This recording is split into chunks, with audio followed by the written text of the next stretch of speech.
ಅಥವಾ ವಿಪಕ್ಷಗಳ ನಾಯಕರು ನೇರವಾಗಿ ಮುಖ್ಯಮಂತ್ರಿಗಳು ರಾಜೀನಾಮೆ ಕೊಡಬೇಕು ಅಂತ ಹೇಳ್ತಾ ಇದ್ದಾವೆ. ಜೆಡಿಎಸ್ ಹಾಗೂ ಬಿಜೆಪಿ ಒಕ್ಕೂರಿನಿಂದ ಮುಖ್ಯಮಂತ್ರಿಗಳು ಈ ಒಂದು ಮೂಡಾ ಪ್ರಕರಣದಲ್ಲಿ ರಾಜೀನಾಮೆ ಕೊಡಲೇಬೇಕು ಅಂತ ಹೇಳಿದರು. ಆದರೆ ಆತ ಜಿ ಟಿ ದೇವೇಗೌಡರು ಮಾತ್ರ ಇದು ಯಾವುದೂ ಕೂಡ ಬೇಕೇ ಆಗಿಲ್ಲ, ಮುಖ್ಯಮಂತ್ರಿಗಳು ಯಾಕೆ ರಾಜೀನಾಮೆ ಕೊಡಬೇಕ್ರಿ ಅಂತ ಪ್ರಶ್ನೆ ಮೇಲೆ ಪ್ರಶ್ನೆ ಮಾಡಿದರು.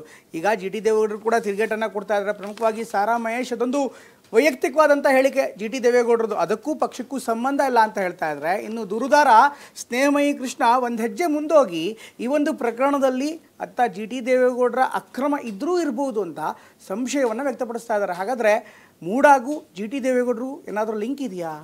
ನೋಡೋಣ ಬನ್ನಿ ಸ್ಟೋರಿ.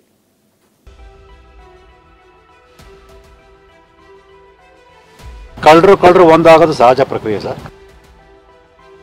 50 ಅನುಪಾತದಲ್ಲಿ ಯಾರನ್ನು ಅಕ್ರಮ ನಿವೇಶನ ಪಡೆದರೆ ಅವರೆಲ್ಲರೂ ಕೂಡ ಒಂದು ಕೂಟವನ್ನು ರಚಿಸಿಕೊಂಡು ಮೂಡಾ ಹಗರಣದಲ್ಲಿ ಲೋಕಾಯುಕ್ತ ತನಿಖೆ ಚುರುಕುಗೊಂಡಿದೆ. ನಿನ್ನೆ ಇಡಿ ಸ್ನೇಹಮಯಿ ಕೃಷ್ಣ ಅವರನ್ನ ಕರೆಸಿಕೊಂಡು ಬರೋಬ್ಬರಿ 500 ಪುಟಗಳ ದಾಖಲೆ ಮತ್ತು ಮಾಹಿತಿಯನ್ನ ಸಂಗ್ರಹಿಸಿತ್ತು. ಮತ್ತೊಂದು ಕಡೆ ಲೋಕಾಯುಕ್ತ ಪೊಲೀಸರು ಮೈಸೂರಿನ ಮೂಡಾ ಕಚೇರಿಗೆ ಆಗಮಿಸಿದ ದಾಖಲೆಗಳನ್ನ ಪರಿಶೀಲಿಸಿದ್ರು. ಇವತ್ತು ಲೋಕಾಯುಕ್ತ ಎಸ್ಪಿ ಉದೇಶ್ ನೇತೃತ್ವದ ತಂಡ ಸ್ಥಳ ಮಹಜರನ್ನ ನಡೆಸಿದೆ.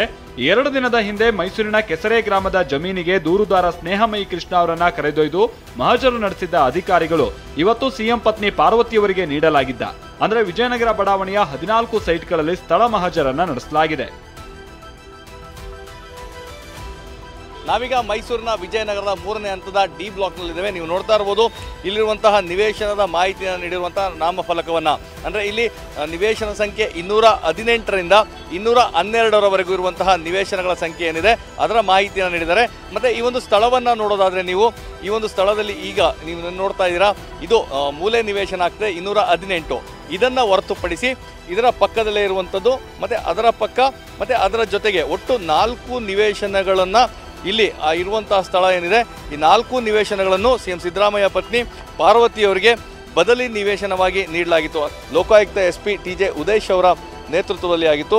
ಇವತ್ತು ಅಂದರೆ ಅದರ ಮುಂದುವರೆದ ಭಾಗವಾಗಿ ಏನು ಒಟ್ಟು 14 ನಿವೇಶನಗಳನ್ನು ಮೈಸೂರು ನಗರಾಭಿವೃದ್ಧಿ ಪ್ರಾಧಿಕಾರ ಸಿಎಂ ಸಿದ್ದರಾಮಯ್ಯ ಪತ್ನಿ ಪಾರ್ವತಿಯವರಿಗೆ ಬದಲಿಯಾಗಿ ನೀಡಿತ್ತು. ದೂರುದಾರ ಸ್ನೇಹಮಯಿ ಕೃಷ್ಣ ಮತ್ತೊಂದು ಬಾಂಬ್. ಮೂಡಾದಲ್ಲಿ ಜಿ ಟಿ ದೇವೇಗೌಡ ಅವರ ಅಕ್ರಮ ಇರಬಹುದು. ಸಿದ್ದರಾಮಯ್ಯ ಬೆನ್ನಿಗೆ ನಿಂತಿರೋ ಜಿಟಿಡಿ ವಿರುದ್ಧ ಆರೋಪ. ಇದೀಗ ದೂರುದಾರ ಸ್ನೇಹಮಯಿ ಕೃಷ್ಣ ಮತ್ತೊಂದು ಸ್ಫೋಟಕ ಆರೋಪ ಮಾಡಿದ್ದಾರೆ. ಮೂಡಾ ಹಗರಣದಲ್ಲಿ ಸಿಎಂ ಸಿದ್ದರಾಮಯ್ಯ ಬೆನ್ನಿಗೆ ನಿಂತಿರುವ ಜಿಟಿ ದೇವೇಗೌಡ ವಿರುದ್ಧವೇ ಗಂಭೀರ ಆರೋಪ ಮಾಡಿದ್ದು, ಮೂಡಾದಲ್ಲಿ ಜಿಟಿಡಿ ಅವರ ಅಕ್ರಮ ಇರಬಹುದು, ಈ ಕಾರಣಕ್ಕಾಗಿ ಸಿಎಂ ಪರ ಮಾತನಾಡಿದ್ದಾರೆ ಎಂದಿದ್ದಾರೆ. ಇದಿಷ್ಟೇ ಅಲ್ಲ, ಮತ್ತಷ್ಟು ಮಂದಿಯ ಅಕ್ರಮವನ್ನು ಬಿಚ್ಚಿಟ್ರು. ಕಳ್ಳರು ಒಂದಾಗೋದು ಸಹಜ ಪ್ರಕ್ರಿಯೆ ಸರ್. ಹಾಗೆ ಜಿ ಟಿ ದೇವೇಗೌಡರು ಕೂಡ ಅವ್ರದ್ದು ಇಲ್ಲ 50 ಅನುಪಾತದಲ್ಲಿ ಅವ್ರ ಪಾತ್ರನೂ ಇರೋದ್ರಿಂದ ಈಗಲೇ ಅವರೆಲ್ಲ ಒಂದಾಗ್ತಾ ಇದ್ದಾರೆ.